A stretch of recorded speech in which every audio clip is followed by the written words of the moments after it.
आज के क्लास में हम लोग ट्रांजिस्टर के करंट गेन के बारे में पढ़ेंगे। ट्रांजिस्टर के करंट गेन के बारे में पढ़ेंगे, है ना, कि कैसे कोई ट्रांजिस्टर जो है वो एम्प्लीफिकेशन फैक्टर की तरह काम करता है और करंट गेन करता है। करंट गेन मतलब प्राप्त करना, करंट को प्राप्त करता है कैसे ट्रांजिस्टर, उसके बारे में पढ़ेंगे, है ना। अब देखिए इसमें जो होता है, इसमें हम लोग जानते हैं कि दो चीज़ होता है। एक होता है क्या, इमीटर जिसको उत्सर्जक कहते हैं, और दूसरा होता है कलेक्टर, है ना, और तीसरा होता है बेस। तो हम लोग ट्रांजिस्टर को हम लोग जानते हैं, कोई भी एक ट्रांजिस्टर ले लेते हैं, यहाँ पर PNP एक ट्रांजिस्टर है ना। इसमें ये इमीटर की तरह और ये कलेक्टर की तरह और ये बेस की तरह काम करता है ना। तो इससे जो धारा प्रवाहित होगा वो IE धारा प्रवाहित होगा। कौन होगा? IE धारा प्रवाहित होगा। और इससे जो प्रवाहित होगा धारा वो IC धारा प्रवाहित होगा। और इससे जो धारा प्रवाहित होगा वो कितना होगा? IB धारा प्रवाहित होगा, है ना। तो मुख्य रूप से इसमें इतना ही है। उसके बाद हम लोग पढ़ेंगे ट्रांसफार्मर में जो है कौन करंट गेन करता है और कौन करंट जो है लॉस करता है। तो पहले हम लोग करंट गेन के बारे में पढ़ेंगे। करंट गेन को ही ट्रांसफार्मर का मेन काम होता है करंट को प्राप्त करना। इसमें हम लोग PN जंक्शन के जगह पर 2 जंक्शन और 3 जो है सेमीकंडक्टर रहता है, जिसमें कि 2 टाइप का सेमीकंडक्टर P टाइप और N टाइप डोपिंग रहता है। P टाइप और N टाइप सेमीकंडक्टर क्या होता है? डोपिंग रहता है। अब चलिए देखते हैं हम लोग किसी ट्रांजिस्टर में करंट गेन क्या है। इसमें संबंध स्थापित करना है, यानी कि करंट गेन में संबंध स्थापित करना है ना। देखिए यहाँ पर एक नंबर का है कॉमन, क्या क्या क्या है एक नंबर में? Common base current amplification factor. Common base का मतलब हुआ कि यहाँ पर PNP अभी बनाए थे ना, PNP बनाए थे। तो इसमें क्या था कि कॉमन यहाँ पर क्या होगा कि कॉमन क्या बोल रहा है? कॉमन बेस इसमें कॉमन होना चाहिए, है ना।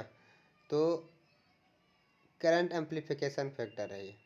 तो इसमें क्या होगा कि ये जो है कॉमन बेस का मतलब ये जो है ये कॉमन होगा, लेकिन इसमें वोल्टेज कौन कॉमन होगा? C और B, यानी ये कलेक्टर के बीच में इस जगह जो जुड़ा हुआ रहता है बैटरी, इस जगह पर जो बैटरी जुड़ा हुआ रहता है ना, इससे वो वाला ये वाला जो करंट होगा वो क्या होगा? नियत होगा। वो ये क्या होगा? कॉमन हो जाएगा। ये बेस के साथ क्या होगा? ये बेस है ना, तो बेस के साथ ये कॉमन हो जाएगा। ठीक है, चलिए आगे बढ़ते हैं। अब देखिए यहाँ पर क्या बोल रहा है कि common base current amplification factor, या इसी को हम लोग कहते हैं करंट गेन। क्या कहते हैं? इसी को करंट गेन कहते हैं, है ना। इसको क्या कहते हैं? करंट गेन कहते हैं। अब देखिए इसको अल्फ़ा के द्वारा सूचित किया जाता है। किसके द्वारा? अल्फ़ा के द्वारा। अल्फ़ा हम लोग जानते हैं, ये है अल्फ़ा। उसी को वहाँ पर छोटा नहीं दिख रहा होगा, थोड़ा सा जूम कर देते हैं हम। देखिए ये क्या है? अल्फ़ा है। क्या है ये? अल्फ़ा। इसे अल्फ़ा के द्वारा सूचित किया जाता है ना। अब फिर छोटा कर देते हैं।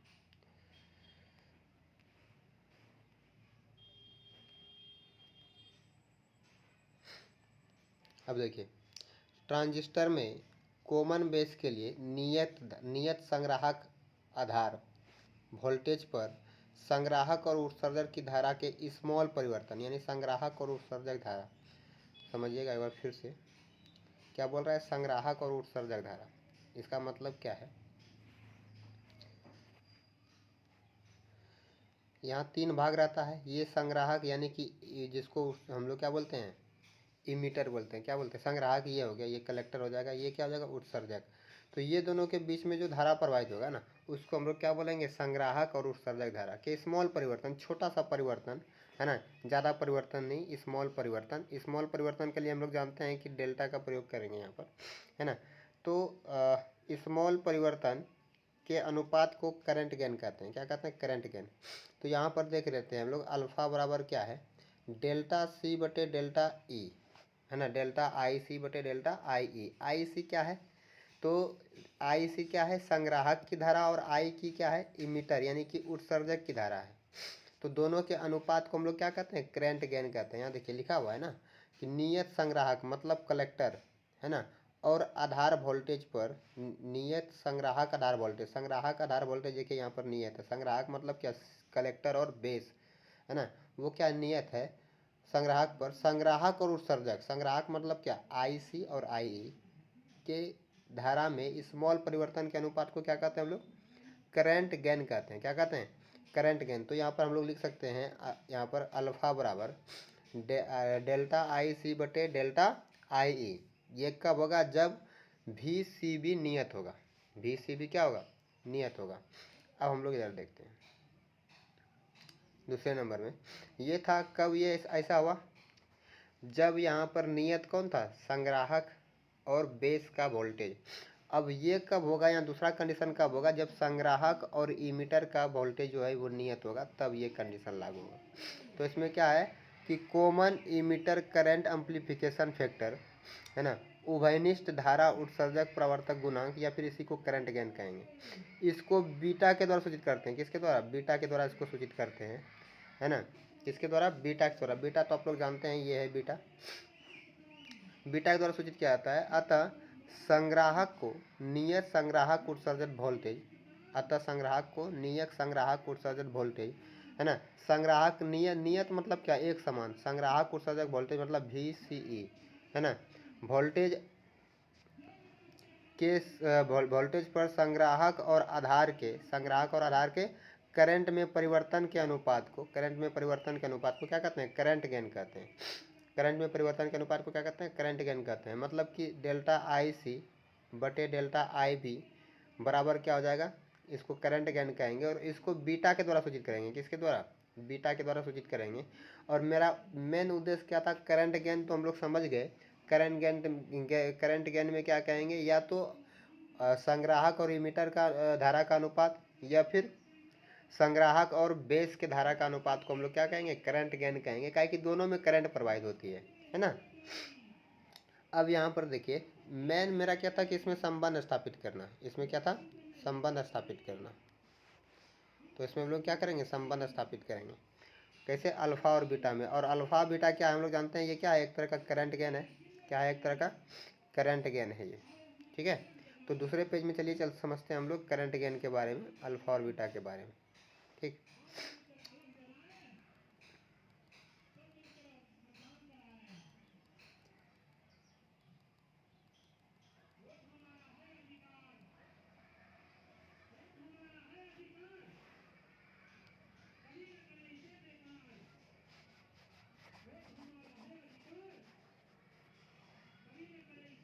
चलिए दूसरे पेज में चलते हैं और समझते हैं।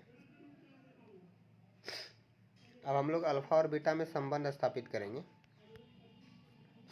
अल्फा और बीटा में संबंध, तो इसमें क्या है, ट्रांजिस्टर, इसमें IE बराबर क्या हो जाएगा, IB प्लस डेल्टा C, है ना। तो यहाँ पर उत्सर्जक I क्या है कि उत्सर्जक का करंट बराबर क्या हो जाएगा, आधार का करंट प्लस कलेक्टर का करंट। आधार का करंट प्लस कलेक्टर का करंट। थोड़ा सा पेन को मोटा कर लेते हैं तब बेटर समझ में आएगा। ठीक है, तो हम लोग क्या करेंगे, अब अल्फा और बीटा में संबंध स्थापित करेंगे। तो यहाँ IE बराबर क्या हो जाएगा, IB plus IC, delta IE बराबर delta IB plus delta IC। यानी कि इमीटर का जो करंट होता है ना, वो संग्राहक और बेस को मिलाकर जो करंट होता है उसी के बराबर होता है। ठीक है, तो अब हम लोग दोनों तरफ क्या करेंगे, IC से भाग देंगे। ये जो है ये वाला समीकरण, ये समीकरण हम लोग पहले ट्रांजिस्टर में प्राप्त कर चुके हैं। आप लोग ट्रांजिस्टर को देख सकते हैं पेज उल्टाकर। इसको हम लोग क्या कर किए हैं, पहले प्राप्त कर चुके हैं। ठीक है, अब देखिए यहाँ पर दोनों तरफ IC से भाग देने पर, यहाँ पर छूट गया, मैं इसे लिख देता हूँ, थोड़ा सा लिखना पड़ेगा इस जगह पर। दोनों तरफ किससे भाग देने पर, IC से।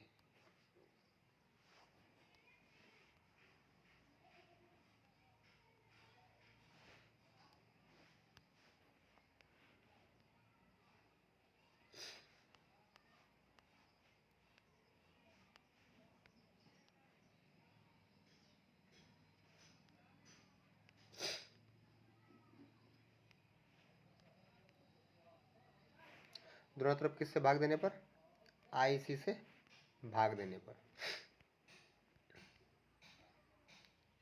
देखिए अब दोनों तरफ हम लोग क्या करेंगे, आई सी से भाग देंगे तो क्या होगा, यहाँ ये जो डेल्टा आई ई है इसके नीचे में भी आई सी हो जाएगा, और यहाँ जो डेल्टा आई बी है इसके नीचे में भी क्या हो जाएगा, डेल्टा आई सी हो जाएगा। क्या कि साथ तीनों में भाग देंगे हम लोग।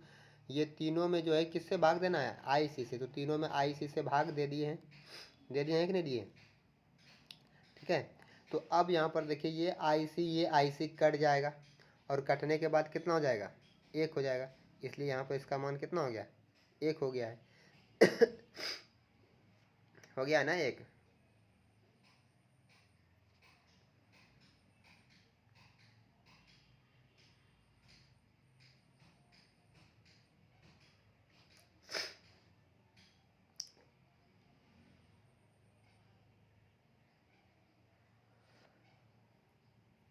अब यहाँ पर देखिए ये एक हो गया। अब बचा क्या यहाँ पर, डेल्टा आई ई बटे delta I C plus delta I B बटे डेल्टा आई सी बराबर एक, का कि ये कट के कितना हो गया, एक हो गया। अब यहाँ पर देखिए इसी को हम लोग क्या लिखे थे, इसको क्या लिखे थे, इसको अगर हम लोग पलटा दें, आई सी बटे आई ई, आई सी बटे आई ई बराबर कितना हो जाएगा, अल्फ़ा लिखे थे, क्या लिखे थे, अल्फ़ा लिखे थे ना। लेकिन यही इसी को पलटा दिया है, इसमें क्या किया है कि ई ऊपर में दे दिया है, और सी जो है वो क्या क्या है, नीचे दे दिया है, सी क्या क्या है, नीचे दे दिया है। तो जब ये पलटा तो यहाँ पर भी ये क्या हो जाएगा, 1/अल्फ़ा हो जाएगा। तो इसी को हम लोग क्या लिखें, 1/अल्फ़ा लिखें, है ना। और उसी चीज़ को अगर हम लोग यहाँ पर देखें, इसको देखेंगे तो यहाँ पर क्या था, यहाँ पर क्या था,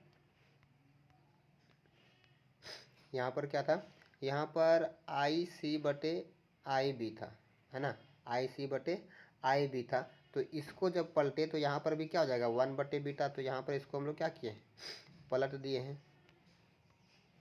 तो इसको भी हम लोग क्या लिख सकते हैं, यहाँ पर क्या लिखे हैं, वो लिखा हुआ है बी बटे सी लिखा हुआ है, आई बी बटे आई सी। तो इसको भी पलट के हम लोग यहाँ पर क्या लिखेंगे, यहाँ पर भी हमको बीटा लिखना पड़ेगा, लिखना पड़ेगा ना। यहाँ पर क्या लिखना पड़ेगा, बीटा। तो यहाँ पर 1/अल्फ़ा बराबर 1/बीटा प्लस क्या है, 1 हो गया, है ना। इतना बराबर क्या हो गया, 1 हो गया।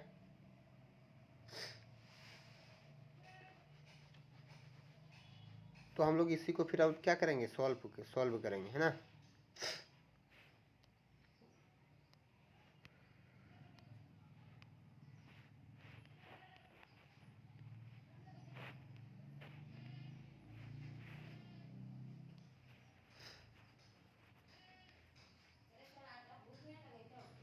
चलिए अब आगे देखते हैं।